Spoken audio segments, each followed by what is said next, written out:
Activists come together to protest what they say are cruel city sweeps of homeless people. Student supporters of Bernie Sanders and Pete Buttigieg weigh in after the close finish in New Hampshire.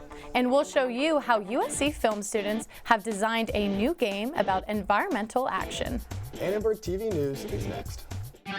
Live from USC, you're watching Annenberg TV News.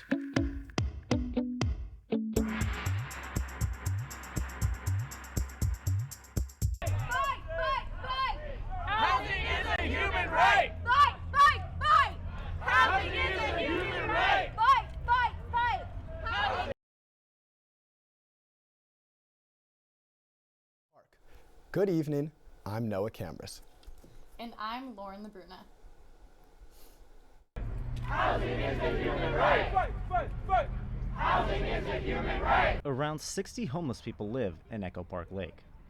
LA City Council is hoping to change that by forcibly removing them with regular sweeps. Activists are stepping in to make that difficult.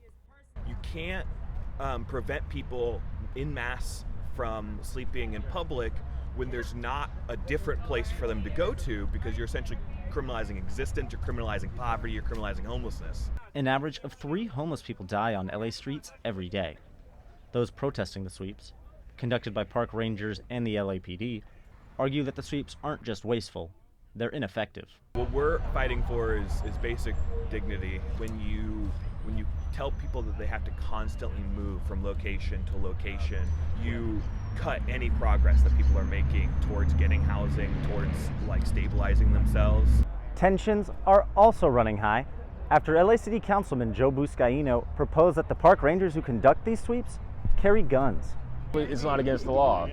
If it's so bad, ooh, you're camping in the park, fuck off. Shit, you want me to sleep on a sidewalk? Fuck you. LA City Council member Mitch O'Farrell represents the park and surrounding area.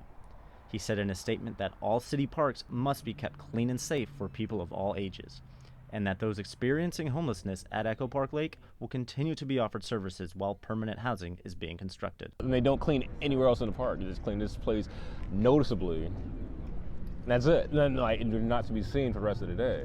They have nowhere else to go. It's got what they need to survive, and the city isn't providing it anywhere else. If they were providing more shelters, if they were providing more supportive housing, then that'd be great, but they're really not. Despite the efforts of these groups, the sweeps will continue in Echo Park and throughout Los Angeles. For Annenberg Media, I'm Kevin McNamara. LA taxi drivers are furious. Last year, a plan called LA Exit forced all ride shares into an off-site lot at the airport. Now, taxi drivers say they can't make a living. More than 1,000 signed a petition brought to a city council meeting this morning. They say curbside pickup is the convenience that once set them up and apart from Uber and Lyft. Passengers looking for a ride share at LAX have to take a shuttle or walk to the LA Exit lot. Taxi drivers say by the time they arrive, passengers are more likely to call an Uber than pay for a taxi. The last 6 months or maybe more, we're in a bad situation. I mean, I have a family to support. They depend on me. I mean, I'm zero right now. I mean, they gotta do something. We're American citizens. I have mom, brother, sister. If I don't support them, they're gonna be very bad. We cannot compete on them on a price. What we can compete on is on safety and convenience. And even at this point, even at LA Exit lot, we're more efficient and safer. Taxi drivers say today's LA Exit protest is only one of many to come. And until a change is made, they say they will keep fighting. 2 Democratic frontrunners are emerging in the race for the White House. Senator Bernie Sanders and Mayor Pete Buttigieg are leading the way after Iowa and New Hampshire. Sanders may be the oldest candidate at 78 years old, but his popularity comes largely from young voters. Buttigieg is the youngest candidate at 38, and he seems to have a lot of support from older voters. We spoke to 2 USC political club leaders to hear their thoughts on the race between Sanders and Buttigieg. It's kind of polarized the progressive part of the Democrats, so Warren supporters and Bernie supporters, and because of the results, I think a lot of Warren supporters moved to Bernie just because they thought he was more viable, and if they gave him their support, it would take support away from the more moderate candidates like Buttigieg. And then Pete, of course, is very young, coming from a small town, and he was able to kind of build something incredible from that town and bring people together and really make a difference there, and he realized that he wanted to do that for the greater country and bring people together in that way. Many believe the senator from neighboring Vermont would repeat his New Hampshire victory over Hillary Clinton in 2016, but the mayor from Indiana was able to almost match Sanders vote for vote. The presidential candidates are now moving on to Nevada and South Carolina. While some have momentum from New Hampshire results, others are struggling to stay in the race. The final results show Sanders at just under 26%, Buttigieg at 24%, Klobuchar at a close 20%, and Warren a distant fourth at just 9%. Klobuchar finished strong after an impressive performance in the last debate. Her campaign spent $250,000 on TV ads 2 days before the primary. So far, the progressive voters are picking Sanders over Warren by a wide margin. Joe Biden finished in 5th place and headed to South Carolina before the New Hampshire results were even announced. He is hoping the African-American vote will put him back in the lead. And late this afternoon, the Iowa Democratic Party chairman said he is stepping down. He says he is deeply sorry and takes responsibility for the chaos that happened at the Iowa caucuses. Even though Andrew Yang dropped out of the race, the numbers guy who wanted to give everyone $1,000 a month is not going away. Well, I hope one of the big lessons that the other Democratic candidates take from my campaign is that we can't just run against Trump. We have to run against the reasons that got him elected, that he's a symptom of a disease that's been building up in our communities for years. And I'm not going away. The Yang Gang's not going away. So the plan is to keep on pushing the ideas of this campaign across the finish line. So we're not going anywhere, and I would certainly not rule out running for office again. Members of the USC Yang Gang remain committed to his message. I consider myself moderately conservative, so I used to be Republican. I actually switched to Democrat just so I could vote for Andrew Yang in the primaries. I was just disappointed with everything since they put so much time and energy into campaigning and tabling. I know that they're still out there talking about his message and just spreading awareness about UBI and the freedom dividend. Yang is already talking about the next presidential election, where he wants to build on the success of this campaign and continue to warn Americans that automation is destroying jobs. More than 1,000 people have died as a result of the coronavirus. About 80% of them were over the age of 60, and the majority of those with the virus are over 40. Very few children have been infected. Public health officials say older patients are more vulnerable because their immune systems weaken as they age. Older adults are simply at a higher risk of developing the virus. The apparent lack of children among the confirmed coronavirus cases could also be because children develop more mild symptoms. Officials caution that since the virus is so new, the data they are seeing today will much likely look different in a month. The biggest mobile phone conference in the world, known as Mobile World Congress, has been canceled as a result of the coronavirus outbreak. Organizers in Barcelona, Spain decided to shut down the event because of the many shipments they would be receiving from China. The event has a big economic impact and generates more than 14,000 jobs that are now gone. Up next, we talk to USC game designers dedicated to environmental education. Friendship Day brings love and kindness to campus during midterm season. And the Westminster Dog Show announces the new furry winner for their 144th contest. Meet the scan, a simple procedure whose mission is to detect lung cancer early.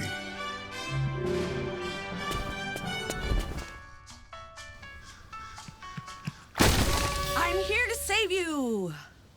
But I feel fine. That's great, but you may still be at high risk for lung cancer. Oh man, that's a new fence. If you smoke, early detection could save your life. Learn more at savedbythescan.org.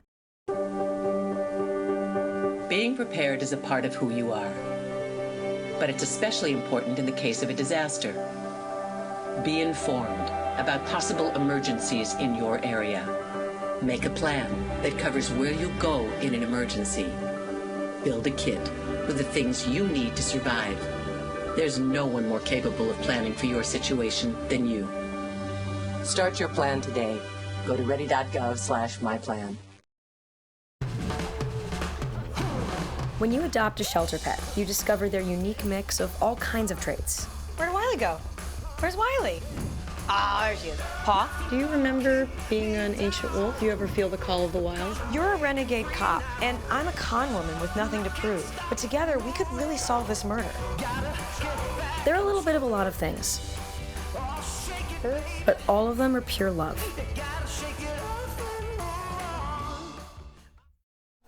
There are no car chases, no guns, and no explosions in this video game. SCA students created a game called Plasticity. The way you win is by being environmentally smart. Gamers explore a dystopian landscape covered in trash. If you make the right choices, you can create a paradise. The game has already debuted at the huge technology conference E3 and was tested on local school children. One of the creators gives us a look inside the gameplay. The goal that we had when we were creating Plasticity is that players could come out of the experience thinking differently about their personal relationship with plastic. So each puzzle that you come across actually has two different solutions in the game. One of them follows that typical model of how you would expect to solve a puzzle in a traditional puzzle platformer, and the other solution tends to be a little bit more off the beaten path. It requires you to think a little bit more, and those correspond to our sustainable solutions and our unsustainable solutions in the game. After a year of work, Plasticity is available online at Gamer Marketplace Steam. Voting for undergraduate student government is underway. Students are filling out ballots to determine the next 12 senators, the vice president, and the president. Historically, USC has had a lower voter turnout compared to other schools. Last year, 25% of the undergraduate population voted. That compares to 34% at Stanford. USC is providing edible incentives to get students to vote, like giving out free In-N-Out burgers on Truesdale. Voting booths can be found in Levy Library next to Tommy Trojan and at the Lions Center. You still have until tomorrow at 11:59 p.m. to vote. You can also vote online at bit.ly/USG-VoteOn. So Noah, there's been some sunny skies. What are you thinking about that weather? Yeah, it's definitely been kind of cold recently. I've been hoping it would get a little hotter, but I guess we'll have to see what happens in the next coming weeks. So let's send it over to Amanda to hear more about the weather. Thank you, Noah. Yes, we've definitely been experiencing a lot of sunny days, but it's been really chilly nights. Definitely the weather for a jacket, but today we're looking at around 63 degrees. A little bit sunny, but towards the evening it's gonna start getting a little bit cooler. And now we're gonna take it to tomorrow's forecast. We're gonna look at the Inland Empire first. We're looking at San Bernardino with 71 degrees and 72 degrees in Riverside. Big Bear, 50 degrees and 70 degrees in Palm Springs. A little bit sunny around there. Now we're gonna take it towards the mountains and the valleys. We're looking at Thousand Oaks with 68 degrees and Malibu with 60 degrees. Northridge and San Fernando in the high 70s with around 70 degrees. A little bit sunny, not too cold weather around there. Now we're gonna bring it back to the USC LAX area. We're looking at around 71 degrees in USC, LAX 65 degrees, in Long Beach 66 degrees, and then over to Pasadena and Pomona, we're looking at the high 70s, not too warm weather over there. Now we're gonna take it to the forecast. On Thursday, we're looking at 71 degrees, a little bit of clouds there. Friday through Saturday as well, it's still sunny in the high 70s. Sunday, Monday, sunny as well, with Monday also very sunny, 73 degrees right there. Her feet are back on the ground now, but astronaut Christina Koch spent almost a year floating in space. She broke a record being the first woman to spend 328 days working in the International Space Station. During her space mission, another female astronaut, Jessica Meir, joined her for the first ever all-female walk in space. At NASA today, she spoke about how she felt about being back on Earth. You know, within the first 2 minutes of being back on Earth, I saw more people's faces than I had seen in a year. So that was really exciting. I came home to a kitchen full of chips and salsa, which was really exciting. Even some homemade salsa from some of my neighbors' friends. So it was really neat to see that people had kind of honed in on that, and that, you know, the little things in life on Earth that we all take for granted were kind of the special things that I got to come home to. Koch also says she hopes that her record-breaking mission will motivate other young women to shoot for the stars.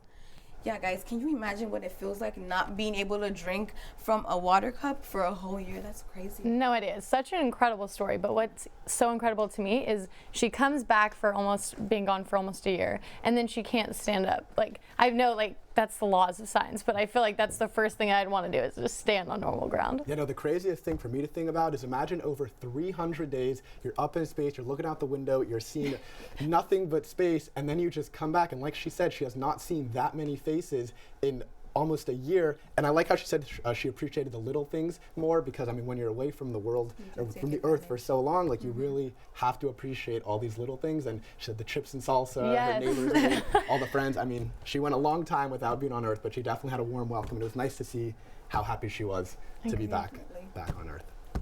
Local USC Moms and Dads on Call is a Facebook group that offers care to students. Today, they brought furry friends on campus. Here's what members had to say about the event. Once we formed the group and got a couple events going, I really felt like we needed to promote friendship. And I think we are really all friends here. We just need an event like this to sort of lift us up and bring us together. We can help. We can be there when you're sick. We can be there if you need an academic resource. It just started as a Facebook group, just trying to support the kids, just be there for them, even if they don't have their parents here. The outreach group is committed to helping students in any sticky situation, whether they're sick, stressed out, or even single on Valentine's Day. Valentine's Day is this week, but don't panic if you don't have a sweetheart, because it's Palentine's Day on campus.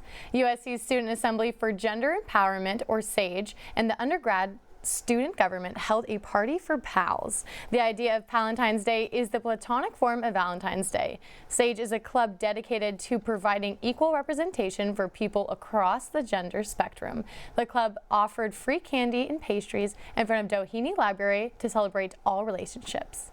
Valentine's Day is like the platonic version of Valentine's Day, and I think that Valentine's Day, there's like a stigma that it can only be for romantic love, but I think that platonic love is just as important. It's basically just SAGE's way of like celebrating non-romantic relationships. We're basically just on campus to like provide equal representation.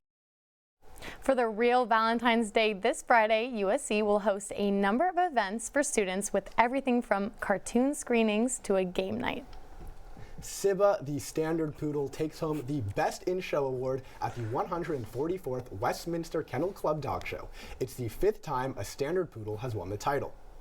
Ranging from pugs to Old English sheepdogs, around 3,000 dogs from around the world participated in the annual competition. Certainly, beauty has a price, and for many, it takes up to 3 hours and a lifetime of training to prepare for the show. Well, Tyler, you've got some pretty beautiful hair. What do you think of that grooming routine? You know, it doesn't quite take me 3 hours, but I do like to give myself 2 hours, just in case an emergency happens. I don't know.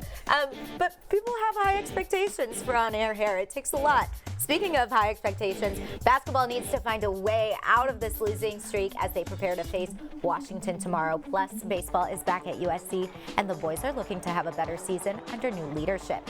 And the Dodgers broke ground on a new Dreamfields project in Compton. This and more when we come back.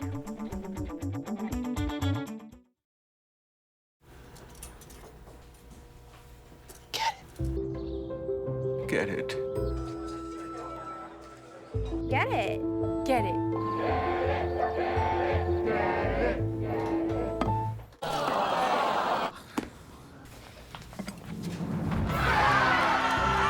Give your town a reason to celebrate, because every Goodwill item you bring home brings job training and more to your community. Goodwill, bring good home. Sure, I look cute now, but when my owner lost his job, it was rough. I was living on the street, and one night, me and this Cocker Spaniel got into it so bad, I wound up looking like an ice cream cone. I cried a little bit, but thankfully I got rescued, so I'm running, I'm jumping, all back to my old self. And I'm ready to give unconditional love, even if you put a lampshade on my head.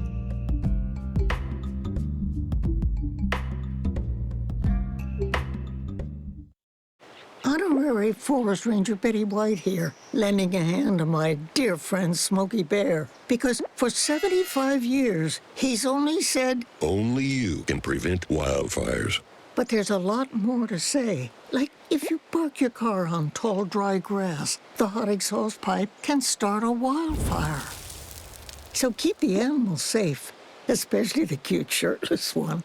Go to SmokeyBear.com to learn more about wildfire prevention. Well, they started the season off giving Trojan fans high hopes, but as of late, men's hoops has been falling a little short of expectations. The Trojans look to bounce back from a 2-game road loss when they face Washington tomorrow night for the second time this season. The last time they played the Huskies shut down the Trojans' offense, which led to a Washington blowout win in January. The Trojans put up a season-low field goal percentage of 20%, going 13 for 64 from the field. The Trojans are ranked 5th in the Pac-12, and that doesn't look exactly promising for NCAA tournament hopes. These top 3 teams, Colorado, Oregon, and Arizona, are all difficult teams to face, especially down the stretch. USC still has to play both Colorado and Arizona again. If they can win one or both of those, then their chances in March look a little better. USC has a few things offensively they need to improve, like limiting the number of turnovers and picking up the tempo on offense. They face both Washington teams again, but at Galen this time, so hopefully they'll be sitting at 8-5 after this week.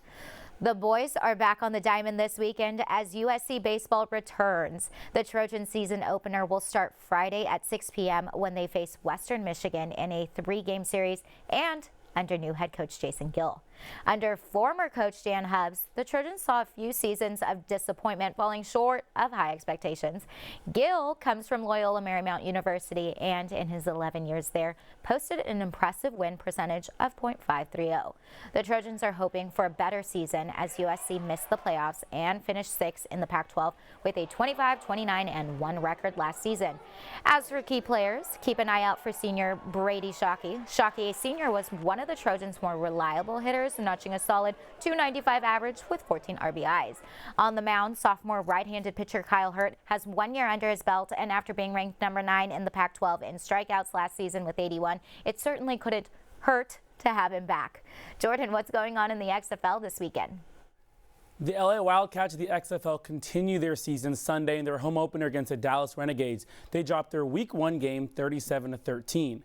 And because we're in LA, there always has to be drama that came with the releases of defensive coordinator Pepper Johnson and captain Anthony Johnson earlier this week. Head coach Winston Moss actually praised the defense after the Week 1 loss.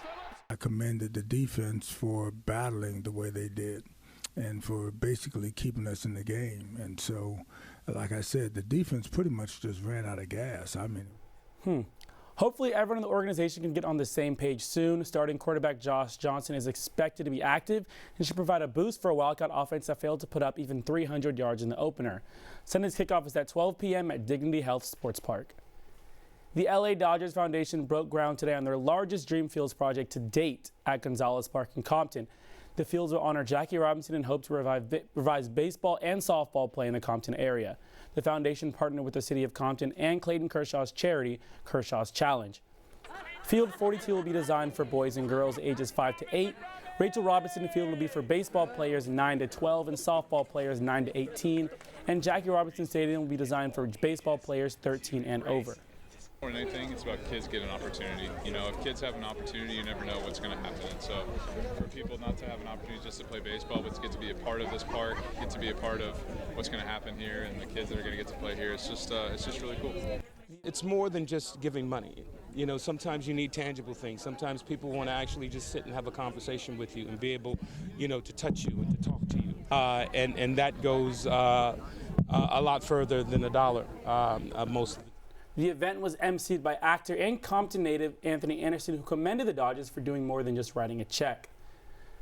You know, when we see these type of, events and these things that Dodgers and other organizations are doing, it really makes you feel that they care about giving back to the community, their own community, which is where Compton is.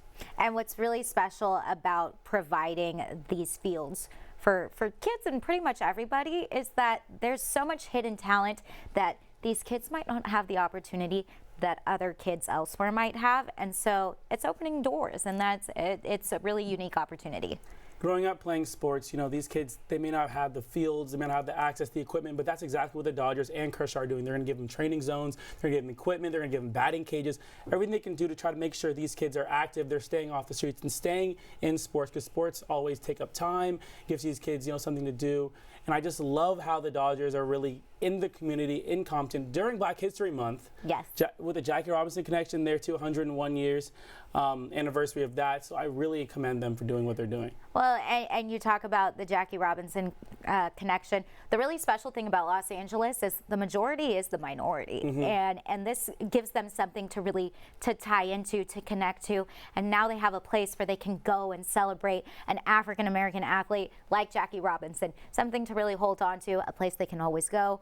Be safe while they're practicing. It's a park that's really special, but it's the safety thing. That's not an opportunity that a lot of people get in this area, so they can go celebrate Jackie Robinson. I know you guys have a couple other places we can go celebrate Black History Month. Why don't you tell us more about that? Thank you for your awesome sports coverage, and that is really a cool story. I just think I like what Kershaw and what Tyler said about the hidden talent you can possibly find in some of these kids that now have this opportunity to play. Agreed. So special. Still ahead, we take a look at how you can spend time during Black History Month around the city. We'll be right back. It's a beautiful day out here. Sunny today with light breezes, giving way to clouds in the afternoon. We could see some light precipitation to moderate precipitation later on, followed by powerful storm-like conditions. 90 miles per hour winds are expected. Authorities are asking everyone, stay indoors. Come on, that's it. Let's go.